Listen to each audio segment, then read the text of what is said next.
Welcome to Probe's Garage. Today we're going to look at the aftermath of a Kawasaki Mule that burned in a fire at about 2,000 degrees. So as you can see, I have some of the parts here. I did purchase the whole thing, and you might be thinking, why'd you buy a whole mule that burned to the ground? well, to be fair, I only paid 50 bucks for it, and the whole chassis looks to be in pretty good shape, and I know there's at least some usable steel left out of this thing. Now, one of the things that really kind of concerns me is the metal got so hot in a lot of places that it definitely weakened it, but there's a few places where it clearly didn't because there's still paint on it.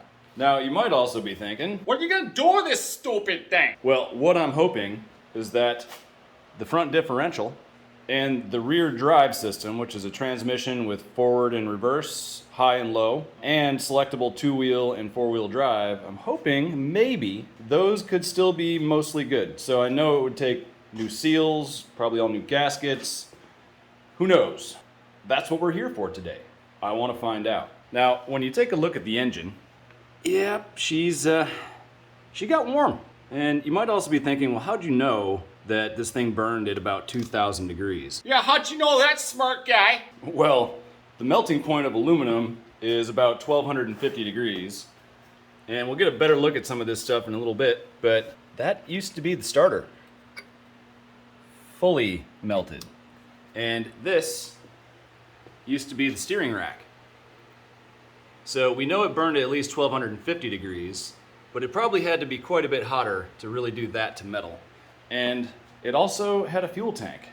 And gasoline tends to burn closer to 2,000 degrees. So this thing definitely saw some heat. I mean, that should be evident from what we see here. Okay, I'm in. Where's the subscribe button, huh? It's right there. Just right there. Now, smart guy, okay, where's the like button, huh? It's also right there.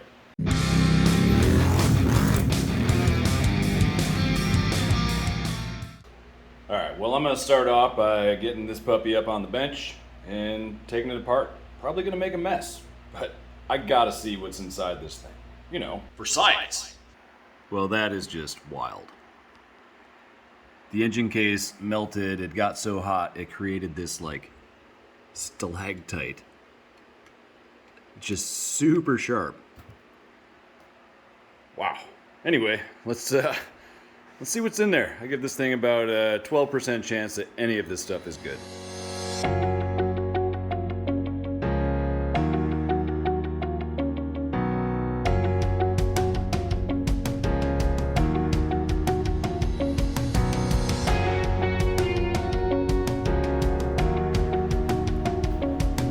So this thing clearly had some type of plastic valve cover on it. The other side was just completely gone.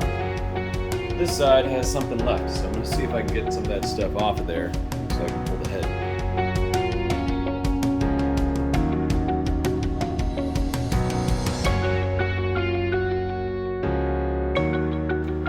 Alright, here we go. Let's pull this head off.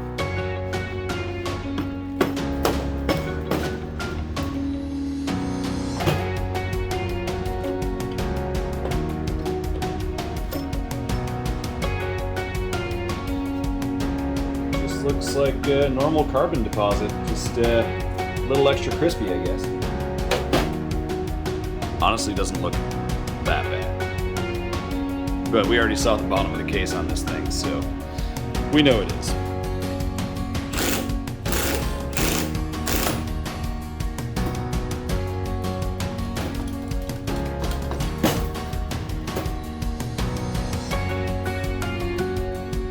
This stator's looking pretty good.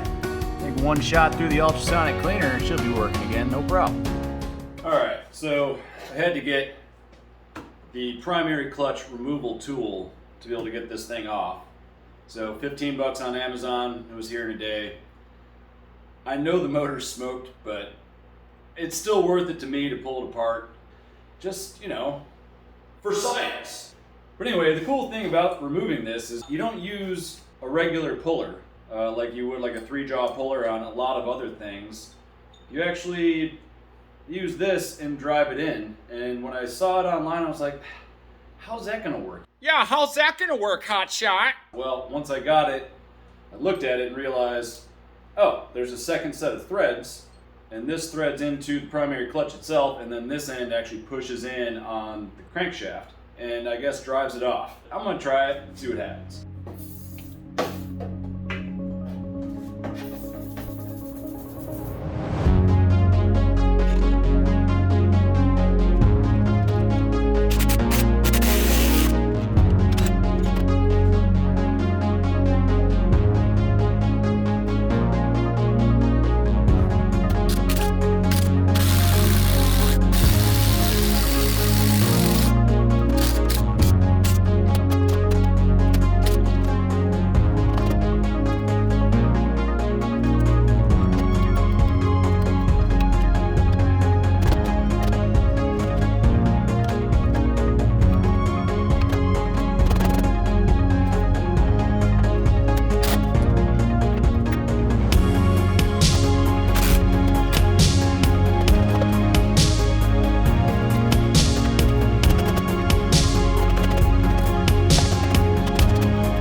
Well, that was a lot of work, but we learned things from science, or something, whatever, curiosity.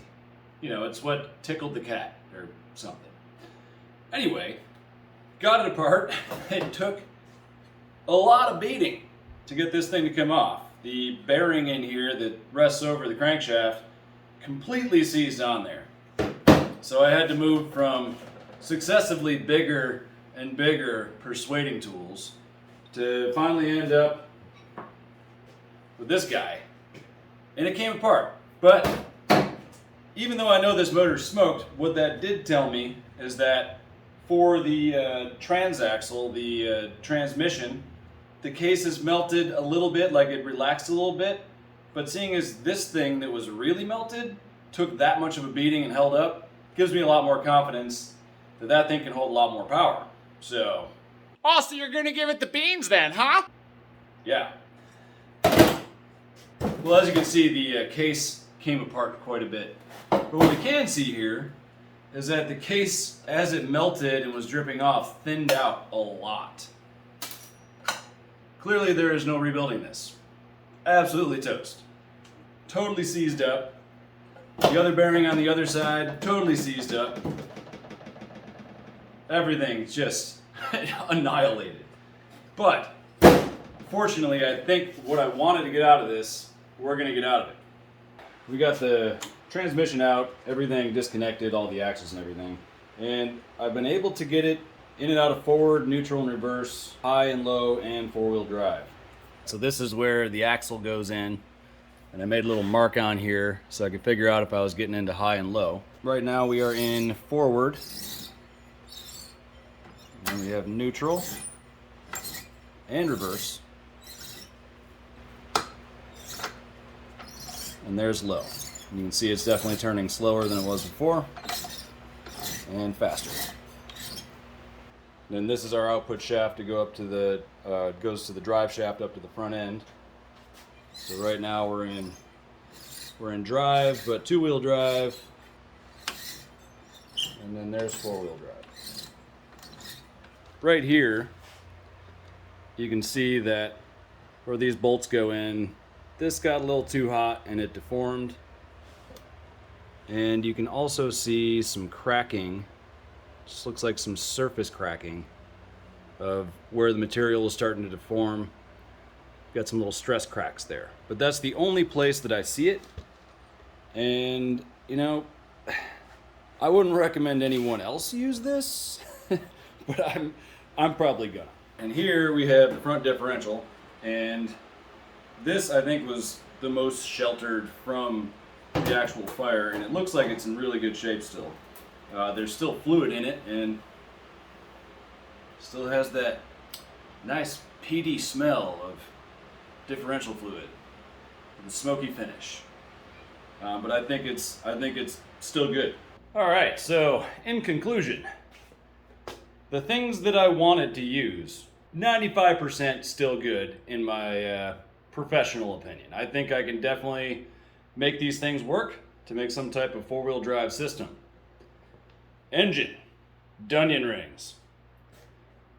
Steering rack, done. Wheels.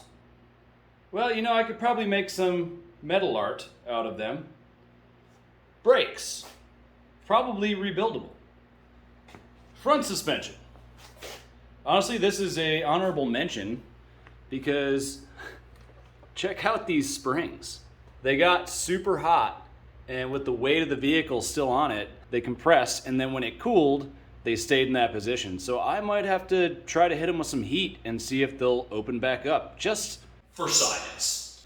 But I think we can get some more good parts out of the front end. The brakes, probably very rebuildable. They looked good in the back. CV axles in the front might be rebuildable. I might be able to clean them up and re-grease them, get some new boots, make them work. The ones from the back, I'm pretty sure I can make these work. Same deal. Clean them up, grease them, get some new boots on there. And then I think we got enough stuff to make a four-wheel drive system. So the only other thing that I really need to do is figure out if this primary clutch is rebuildable. I'm thinking maybe a new spring, and it might be okay. It might be okay. Okay, yeah, I was doubtful, but this might be kind of cool. All right, I appreciate you guys stopping by. Stay tuned so we can see what happens with this four-wheel drive stuff, because I'm gonna make something. But until then, we'll catch you next time on Proven's Garage.